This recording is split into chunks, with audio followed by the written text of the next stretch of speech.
बोलो सियापति रामचंद्र की, बोलो हनुमंत लाल महाराज की, बोलिए हरिहर धाम की, बोलिए हरिहर धाम की, बोलो खलवारा की सारी माताओं की, बोलिए खलवारा की देवी स्वरूप सारी बिटिया कन्याओं की।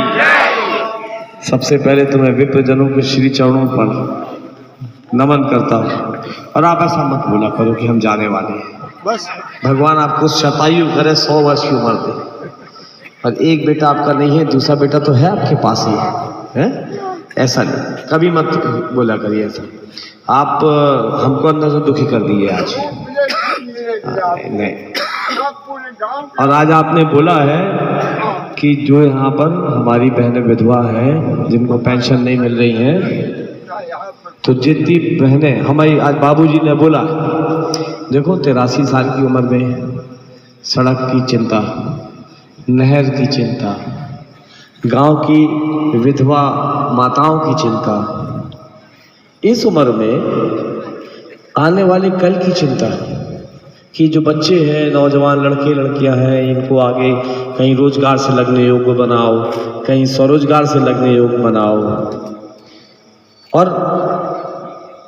जब हम बोलते हैं कि कोई आओ बोलने, तो कोई आता नहीं है। और बाबूजी ने आके बोला, इनने बच्चों के भविष्य की चिंता की, इनने किसानों के खेत और उनकी फसल की चिंता की, इनने आवागमन की चिंता की कि रोड भी अच्छी हो जाए, इनने पीने के पानी की भी चिंता जहाँ की, वहीं सिंचाई के पानी की भी चिंता की। और इनने एक पुराना किस्सा भी बता दिया कि जब ये थे तो इन्होंने बोला कि बच्चे का भविष्य गड़बड़ है, आगे कैसे बढ़ेंगे, तो 9वीं हमने खुलवा दिया था। तो हमको तो हमेशा जब बुजुर्ग कोई मिल जाते हैं, जब वरिष्ठ लोग कोई आदेश देते, हम इनकी बात को भाषण में नहीं लेते। हम कोई अगर ये सोचे कि आदरणीय पूजनीय बाबूजी भाषण दिए हैं तो मैं इसको भाषण नहीं मानता, मैं इसको मानता हूँ कि ये हमारे लिए मार्गदर्शन है, ये हमारे लिए सलाह है, ये हमारे लिए निर्देश है, और ये एक बेटे के लिए पूज्य पिता तुल्य का आदेश है, आदेश का पालन। बाबूजी आप बिल्कुल ये जो सोच रहे हो ना कि आप चले जाओगे, आपका समय आ गया, ऐसा मत सोचो। आप आपकी आंखों के सामने हम सारी व्यवस्था करवा देते हैं। जो आपने गांव के लिए बोला, हम आपको वचन देते हैं कि चुनाव के बाद एक एक करके जितने काम आपने बोले उस सारे के सारे काम स्वीकार करके लाके आपको ये बेटा आपके खलवारा गांव में लाके देगा। जो भी हमारी भी चिंता है, हर माँ की चिंता है, एक हर पिता की चिंता है कि बेटों का क्या होगा, बेटियों का क्या होगा। बाबूजी मैं आपको जानकारी में डालना चाहता हूं कि आज से ही आपके कैमूर में नया ITI की क्लासेस शुरू हो रही हैं। आज से एडमिशन प्रारंभ हो गया। 20 करोड़ रुपए की लागत से ITI स्वीकृत करा के ले आया। अब SMTI की चक्कर नहीं लगाना आपको। अब जितने नौजवान लड़के हैं इनको रोजगार पाने योग्य और स्वरोजगार लगाने योग्य बनाने के लिए आपके उस बेटे ने कैमूर में ITI स्वीकृत करा दी है। और 20 करोड़ रुपए की लागत से ये बड़ा पार से सरैया पहाड़ी रोड पे 20 करोड़ की लागत से यहाँ पे नया ITI खुलने जा रहा है। और जब वो 1.5 साल 2 साल लगेगा बिल्डिंग बनने में, 18 महीना, तब तक खलवारा बाजार में किराए की बिल्डिंग में ITI प्रारंभ कर दिया गया है। अब नौजवान लड़के जाएं, वहाँ पे जाके ट्रेनिंग करें, डिप्लोमा लें और नौकरी योग्य बने, और नौकरी देने योग्य भी बने, खुद कमा के। इस स्वीकृत करा दिया बाबूजी, ठीक है। इकलौता अपना बिजरावगढ़ विधानसभा क्षेत्र ही आपको जानकारी में डालना चाहूँगा कि जहाँ पे इतने सारे नौजवानों की चिंता करते हुए, हमने इनके भविष्य की चिंता करते हुए हमने कैमूर में ITI खुला दी नई। इसके पहले विजय राघवगढ़ में बाबूजी ने खुलाई थी, हमने उसका नया भवन दे दिया। आज करोड़ों रुपए की लागत से नया ITI भवन तैयार हो रहा है बिजरावगढ़ में भी। और 16.5 करोड़ रुपए की लागत से बरही का ITI बन के तैयार हो गया। आज 2-2.5 साल से ऊपर हो गया, बढ़िया शानदार तरीके से चल रहा है। और आज लड़के वहाँ से ट्रेनिंग प्राप्त कर रहे हैं और डिप्लोमा कर रहे हैं। तो आज बरही, विजय राघवगढ़, कैमूर तीनों जगह ITI हो गया हमारा। जहाँ पे लड़के ट्रेनिंग लेंगे, जहाँ पे लड़के डिप्लोमा करेंगे और अपने पैरों में खड़े होने योग्य बनेंगे। यही एक माँ चाहती है, यही एक पिता चाहता है कि मेरा बेटा मेरे सामने किसी योग्य बन जाता पिता। तो ये बेटे ने आपके तीनों नगर पंचायत में ITI सैंक्शन करा के लड़कों को लड़कियों को रोजगार और स्वरोजगार से पाने योग्य बना दिया। साथ ही साथ आज कैमूर में श्रमधाम कॉलेज में हमने वहाँ पे B.Ed क्लासेस चालू करा दी। B.Ed चालू करा देने से अब लड़के लड़कियाँ वहाँ पे जाके एजुकेशन की स्टडीज़ कर सकते हैं और पढ़ के B.Ed M.Ed करके और वो डायरेक्ट टीचरशिप के जॉब पे जा सकते हैं। तो इस योग भी अपन ने कर दिया कि हमारे क्षेत्र के लड़के लड़कियाँ टीचर बन जाएं, सरकारी स्कूलों में भर्ती हो जाएं, कॉलेजों में भर्ती होने योग्य हो जाएं। इसीलिए श्रमधाम में मैंने ये फैकल्टी खुला दी थी और B.Ed वहाँ पे होना भी चालू हो गया। विजय राघवगढ़ का कॉलेज भवन नया बना दिया, कैमूर में चल रहा है, बरही में चल रहा है, साथ में सब जगह खेल मैदान बना दिया ताकि लड़के जुआ, सिगरेट, शराब, गुटखा इसकी लत में ना पड़े, स्पोर्ट्स में आगे बढ़े, गेम्स में आगे जाएं, खिलाड़ी बने। क्योंकि देखिए एक कमाई का या भविष्य में एक सफलता के शिखर में पहुंचने का माध्यम एक खेल भी है। आज एक अच्छा खिलाड़ी पूरी दुनिया में टॉप करके बैठता है। जब एक अच्छा खिलाड़ी कोई निकल जाता है, चाहे वो क्रिकेट में निकले, हॉकी में निकले, चाहे वो भाला फेंक में निकल जाए, चाहे डिस्कस थ्रो में निकल जाए, चाहे 100 मीटर, 400 मीटर, 1600 मीटर रेस में चला जाए, किसी भी खेल में चला जाए, ये विरोधी पार्टी की साजिश है। उसको भी लोग अगर आगे बढ़ेंगे जीवन में तो उसमें भी एक तरफ मान सम्मान शोहरत और दूसरी तरफ सफलता के साथ साथ पैसा भी बहुत है। एक विज्ञापन में करोड़ों रुपए मिलते हैं। अब देखो छोटे छोटे खिलाड़ी छोटे छोटे घरों से, छोटे गांव से निकल के गए और एक अच्छे प्लेयर बन गए और दुनिया में आज अरबपति खरबपति। ये तो वाखट अच्छी है जो पूज्य हमारी माँ बहनें बहुएं जो विधवा हो गई हैं उनको लाडली बहना योजना में, संदीप कहाँ गए, सारी माताओं को जुड़वा दो, है ना। तो इनको 1250 रुपये तभी मिलने लगेगा। अभी बाकियों को तो मिल रहा है ना 1250, जिनका नाम जुड़ गया है सबको मिल रहा है यहाँ बैठे जितने। अब ये अम्मा पिछाड़ी से हिला रही 70 साल की होगी, कहाँ से मिली, 60 तक का है भैया जी। यहाँ पे कितनों को पैसा मिल रहा है, ईमानदारी से हाथ खड़ा करो। ये देखो अच्छा अब फिर हाथ खड़ा करो, वो बहना हाथ खड़ा करे हमार जिसका पति उनको हर महीना 1200 रुपया खर्चा देता है।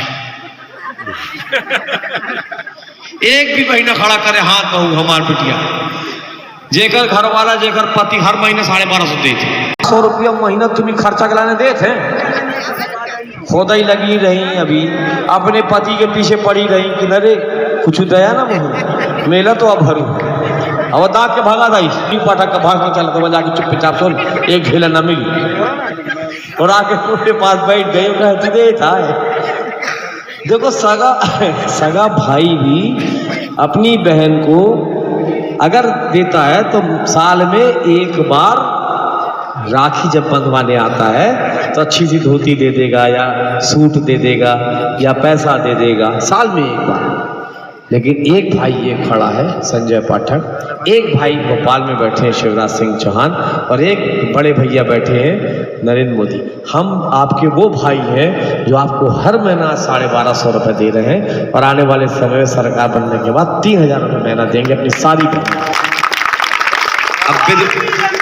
अब विधवा बहनें भी उनको भी 3000 रुपये महीना मिलेगा। बुजुर्गों के लिए भी है, नौजवानों के लिए भी है, किसान भाइयों, किसान भाई भी आज 1000 रुपये महीना यानी साल का 12,000 रुपये किसान भाइयों को भी किसान सम्मान निधि का मिल रहा है। यहाँ पे खड़ा हुआ और बैठा हुआ एक भी व्यक्ति ऐसा नहीं होगा और घरों में बैठे हुए भी जिसको हमारी सरकार का, इस कमल की सरकार का कोई ना कोई लाभ ना मिला, एक भी नहीं होगा। यहाँ तक कि मैं आज कहता हूँ दावे के साथ कि जो हमारा विरोध करने वाले लोग हैं, जो विपक्षी पार्टी के लोग हैं, वो भी हमारी ही सरकार से लाभ कमा के बैठे लोग, एक भी नहीं होगा ऐसा। अब जैसे मान लिया हमारे खिलाफ कोई चुनाव लड़े वाला भी हवा का बोली अरे भाजपा कोनो काम की नहीं है, यह है ना बोली, कि भाजपा कोई काम की लीजिए, वो अनाप शनाप जोन सब बके कहो बकी, लेकिन वो भी हमारी भाजपा की ही योजनाओं से लाभ लेके बैठा आदमी होगा। अब पूछो कैसे, वो बोले लाख बच्चों है ना। अब उसका पता नहीं क्या हुआ आ रही है, आने का है। हाँ, तो उसके लिए भी कुछ वो किया जाए, यही मेरा अनुरोध है। और एक लाइट टाइट हो जाती, रोड भी है तो बनी है, लेकिन वो गड़बड़ हो गई है फिर से।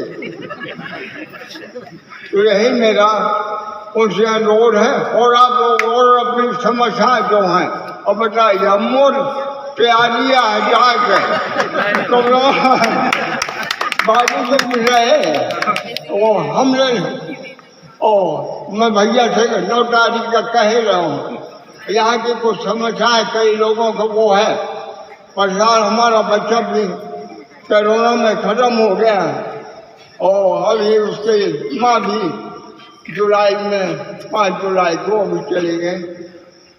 और लोगों का है कुछ विधवा स्त्रियाँ हैं, उनको पैसा नहीं मिल रहा। संबल योजना का पैसा है, उसके लिए मैं एक एप्लीकेशन आपको दिया था, वो है 9 सितम्बर का, अगस्त जमा सितम्बर में तो पूरा होकर तो वो है। और है कई महिलाएं, एक विश्वकर्मा है, लक्ष्मी विश्वकर्मा, वो उनके पत्नी को मिल रहा है, कुछ की नहीं मिल रहा।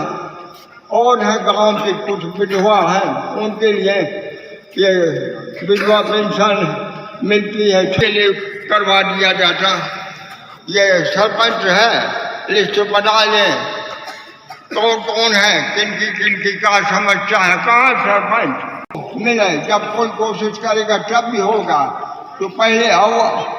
सरपंच का काम है ये सब लिस्ट बना करके भैया को दें, ये करवाएंगे।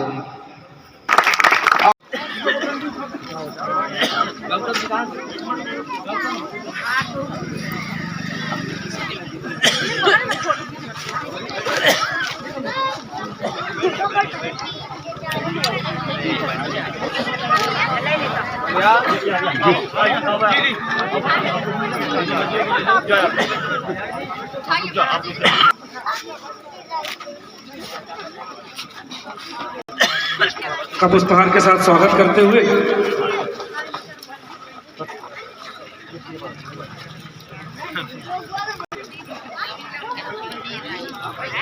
लगातार माताओं बहनों से आशीर्वाद प्राप्त कर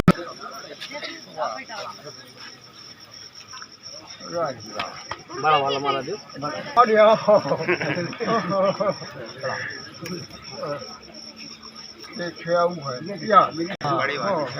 चंदन लगा दो थोड़ी, चंदन उठा आशीर्वाद में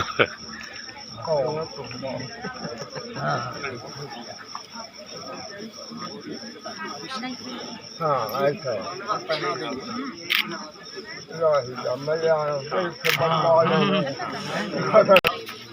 लोकप्रिय विधायक माननीय श्री संजू भैया परमारानी पाठक जी का आगमन हुआ है और अपने यहाँ पधारे हुए हैं।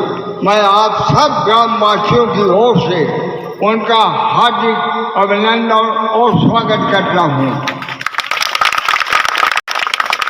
आपको जैसा ज्ञात है कि अपने यहाँ भी चुनाव होने वाला है। 17 नवंबर को अपने यहाँ कटनी जिला में वोट पड़ेंगे। उसी कार्यक्रम में हमारे कोई भैया फिर से चुनाव में खड़े हो रहे हैं, तो उसमें आप लोगों का योगदान की आवश्यकता है।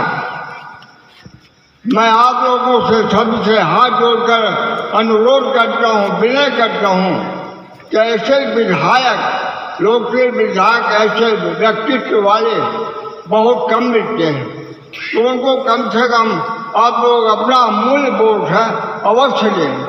आपने देखा होगा अभी हम 9 सितंबर को गए थे, इन्हें कम से कम 10,000 कर्मचारियों को वो कोनो डिपार्ट के रहे हों, श्रीफल वगैरह से अभिनंदन किया।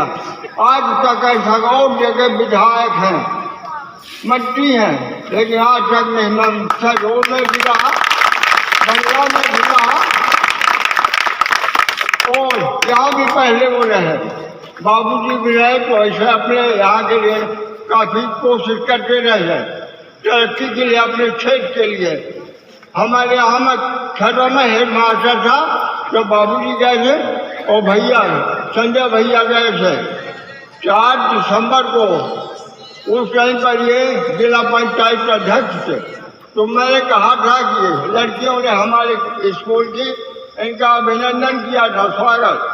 तो मैंने कहा इन्हें जो गीत गाया है और इनका भविष्य अंधकार में है, पूछन का है। मैं कहूँ यहाँ 8वीं तक केवल स्कूल है और ये आगे पढ़ने के लिए इनको अनुमान या कार्यशाला या 10 मिनट जाना पड़ेगा। इन्हें कहा था आप अगले महीना से 9वीं की कक्षा शुरू करवा दीजिए। उसके बाद में वहाँ केवल खरबा भर में हाई स्कूल नहीं, बगल में है जुम्मानी, वहाँ के लोग दौड़े गए इनके पास, वहाँ भी हाई स्कूल हो गया। तो ऐसे कर्मठ व्यक्तित्व को अवश्य अपन को सहयोग देना चाहिए, यही मेरा अनुरोध है। अभी आप लोगों को वो विस्तार से, मेरा स्वास्थ्य कुछ ठीक नहीं रहा, सुना तो नहीं है तो काटो नहीं। मैं 9 सितंबर का कह रहा हूँ कि भैया एक गाड़ी पधार जाओ। यहाँ की कुछ समस्याएं हैं। एक तो पढ़े हुए लड़के हैं बेकार हैं। यहाँ 2-2, 3-3 फैक्ट्रियाँ हैं। अपने कैमूर में ही 2 फैक्ट्री हैं, एक अभी महगांव में खुल गई है।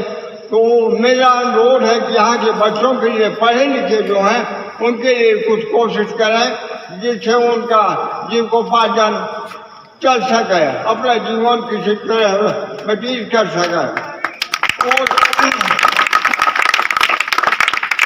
और खेती बाड़ी है मुख्य यहाँ का। तो पहले सिंचाई के साधन आजकल कर लिए हैं लोग, लेकिन